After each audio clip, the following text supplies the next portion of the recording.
aside from kids, where were we? I got distracted with kids. I don't know. Big to the Sky. Tell us about it. The instrumentation is kind of me moving, not necessarily away from more guitar forward stuff, but really pushing into, more synth driven sound. So things that I've yet to release are just kind of like sitting on the back burner. Like they're done. I just have to manage my time a little bit better. They're going to be more synth forward, like some sample stuff in there as well. So Big to the Sky is kind of like that bridge from having this very clean guitar driven sound into one that's a little bit more synth driven. But I mean, ultimately I still think it's kind of dreamy. The title itself, so all my song titles are things that my kids have said.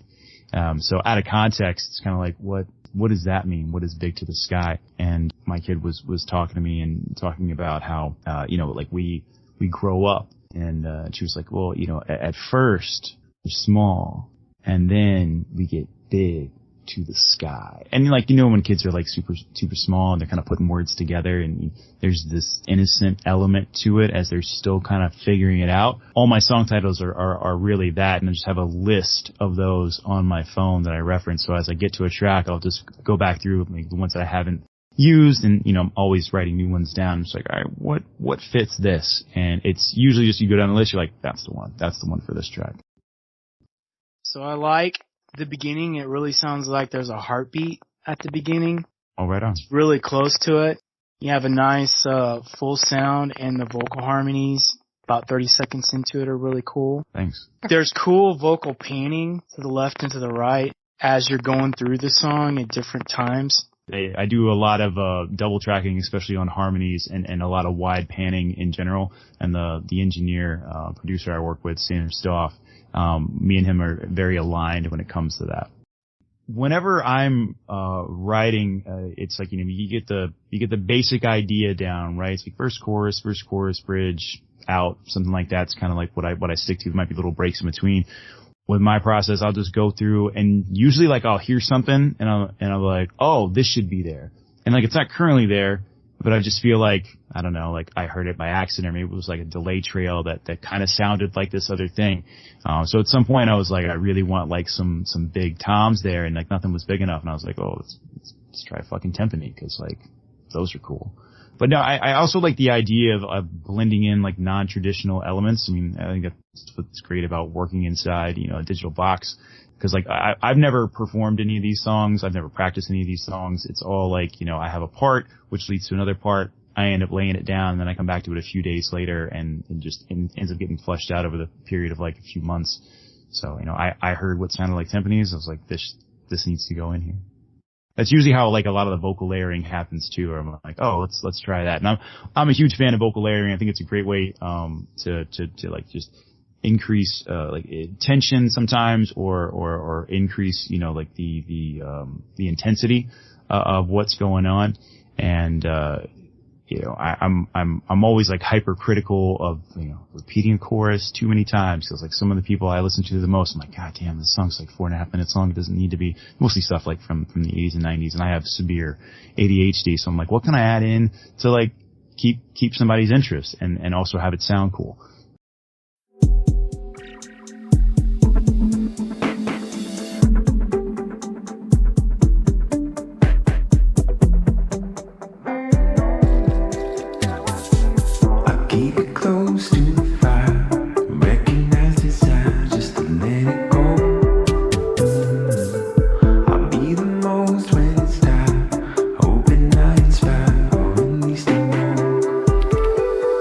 You don't need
trust. Oh, like I hold your light. Our hearts are breaking me slow. Yes, I try not to let go, but I might find the urge for impossible. So you do a lot of social media. Have you found that social media has been helpful to your brand? Obviously, a little bit because you keep doing it. But I know some people, like myself, I know it's important to what we do, but I really struggle with it. Yeah, I mean, I struggle with it as well. I found that when I really started to focus on it during the pandemic, because like what else were you going to do? Right. Yeah. That's when it was the most beneficial. I had a lot more interaction. You know, obviously since we came out of that and whatever you want to end up calling it, but like getting back to normal, whatever the new normal is, like I have far less time to do that. I mean, my job requires me to travel a decent amount, and I'm also just like I don't know what to do or what to say. So outside of putting like me playing like a guitar loop with my board or trying to say something that I think is funny, but probably isn't very funny. I have no idea what I'm doing on social media. Since linking up with Artemis, he's given me, some really good advice, and, clearly what he's doing is working, and yeah. I don't have that, that funny edge to me, but, I'm like, cool, man. Like, if you tell me to do something, I'm going to go do that thing. Like, I'm just like, let's go do it. Like, but I also understand that, it takes a while for these things to happen, and you have to post every day apparently, which I was not very good at. No. Yeah. So I started working with Artemis like maybe 2 months ago, like a month ago in earnest, I guess is when things really kind of picked up. And so for the last month-ish, maybe a little bit less, I've been posting like once, twice a day. And, I'm starting to see those little things, build incrementally. So, we'll see what happens. But yeah, short version is I have no idea what I'm doing on social media. I don't know what I'm supposed to do on social media. And anybody who gives me advice, I'm like, yeah, cool. You're doing better than I am. Great. I'm going to try that. So there's a couple people I follow, and there's another group I'm working with, Wide Waters, and the primary songwriter there is like he's running our social media, and he's always like, we got to do this, and he'll hit me up and be like, hey, I need you to make a video where like you lip sync, or I need you to make a video where it's like you playing guitar. I'm like, yep, cool, I'll do it. But he turned me on to a couple people. One is Bacon Bits. If you look for him I honestly like look him up. And one of the key pieces of advice that he gives out is like, hey, if you don't know what to do on social media, look at the people you like, right? See this one has like 2,000 views. This one has like 15,000 views. He's like, look at those. And then he's like, just copy it. Don't even try to emulate. Just fucking copy it. So I'm like, okay, that's probably not a bad idea. How did you and Artemis hook up? So I was reminded of this by my wife when I went to her and like after he and I started talking. I was like, hey, like there's this artist Walls, and we started talking. She's like, hey asshole, like I turned you on to him, and I was like, oh, you did. It was soon after he released oh my god, what's the track? Leave Her Alone. Leave Her Alone. Yeah, Leave Her Alone. I'm like I can hear every song, and then like song titles I blank on with everyone. Like, what's your favorite Phil Collins song? I'm like, I don't, the one that's like Sis's Studio. Is that the track? I don't know. So anyways, like, I'd been listening, and then, I started following him on social media. It was on Instagram.